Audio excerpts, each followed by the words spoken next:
অনেক দিন আগে এক দূর দেশের এক রাজ্যে এক সুন্দরী রাজকন্যা থাকত। তার নাম ছিল অন্বেষা। রাজকন্যা ছিল দুঃখী, কারণ রাজপ্রাসাদের পাশের জঙ্গলে এক ভয়ঙ্কর রাক্ষস বাস করত।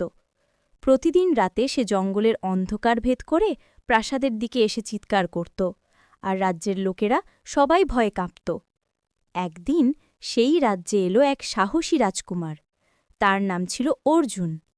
রাজকুমার শুনল রাজকন্যার কষ্টের কথা, আর তখনই প্রতিজ্ঞা করল সে রাক্ষসকে হারাবেই। রাত হল, হাতে তলোয়ার নিয়ে রাজকুমার জঙ্গলে ঢুকল। হঠাৎ ভয়ঙ্কর রাক্ষস গর্জন করতে করতে বেরিয়ে এলো।